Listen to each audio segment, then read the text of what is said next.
June 12, 2024. Wednesday of the 10th week in Ordinary Time. A reading from the first book of Kings. In those days, King Ahab sent to all the people of Israel and gathered the prophets together at Mount Carmel.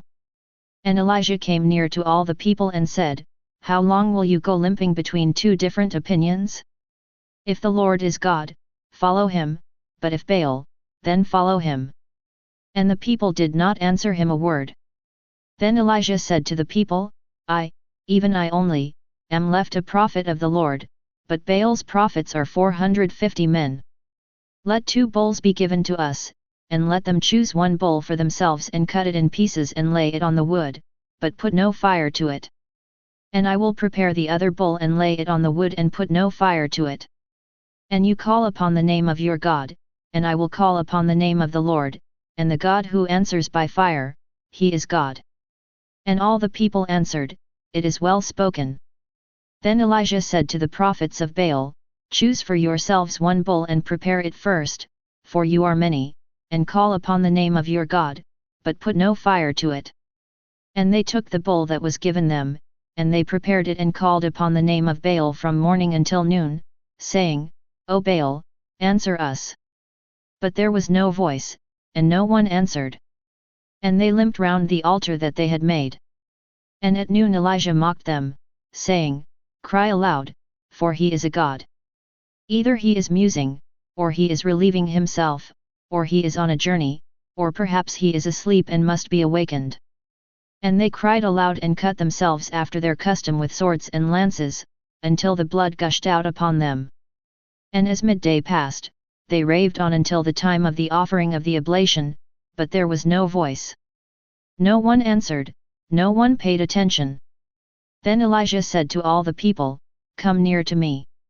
And all the people came near to him. And he repaired the altar of the Lord that had been thrown down. Elijah took 12 stones, according to the number of the tribes of the sons of Jacob, to whom the word of the Lord came, saying, "Israel shall be your name," and with the stones he built an altar in the name of the Lord. And he made a trench about the altar, as great as would contain 2 measures of seed. And he put the wood in order and cut the bull in pieces and laid it on the wood. And he said, "Fill 4 jars with water and pour it on the burnt offering and on the wood." And he said, "Do it a second time." And they did it a second time. And he said, "Do it a third time." And they did it a third time. And the water ran round the altar and filled the trench also with water. And at the time of the offering of the oblation, Elijah the prophet came near and said, "O Lord, God of Abraham, Isaac, and Israel, let it be known this day that you are God in Israel, and that I am your servant, and that I have done all these things at your word. Answer me, O Lord, answer me, that this people may know that you, O Lord, are God, and that you have turned their hearts back." Then the fire of the Lord fell and consumed the burnt offering and the wood and the stones and the dust, and licked up the water that was in the trench. And when all the people saw it, they fell on their faces and said, "The Lord, he is God, the Lord, he is God." The word of the Lord. Responsorial Psalm.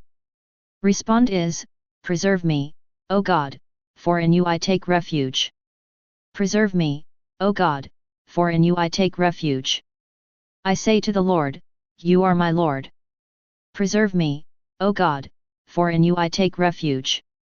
Those who choose other gods increase their sorrows. I will not take part in their offerings of blood. Nor will I take their names upon my lips. Preserve me, O God, for in you I take refuge. O Lord, it is you who are my portion and cup. You yourself who secure my lot. I keep the Lord before me always. With him at my right hand, I shall not be moved. Preserve me, O God, for in you I take refuge. You will show me the path of life. The fullness of joy in your presence. At your right hand, bliss forever. Preserve me, O God, for in you I take refuge. Alleluia, Alleluia. Teach me your paths, O Lord. And guide me in your truth. Alleluia, Alleluia. A reading from the Holy Gospel according to Saint Matthew.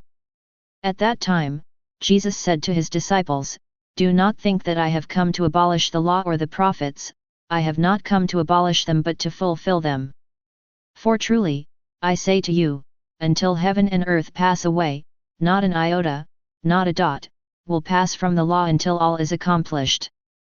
Therefore whoever relaxes one of the least of these commandments and teaches others to do the same will be called least in the kingdom of heaven, but whoever does them and teaches them will be called great in the kingdom of heaven." The Gospel of the Lord. Reflection. When people observed Jesus' teaching as being quite radical and antithetical, they thought that he would repeal the law of Moses, which was the unique possession of the Jews. But he corrected them, affirming that he stood directly in line with the law and the prophets, and that his aim was to fulfill them. Jesus fulfills the law not by simply fulfilling each of the many precepts, but by showing where all of the precepts have their end, in loving God and one's neighbor. He was also open to the ways that God was working to enrich law and the tradition. While we strive to scrupulously follow laws and tradition, we should also critique the shadows in them and remain receptive to indications of the ways the Lord wants us to change.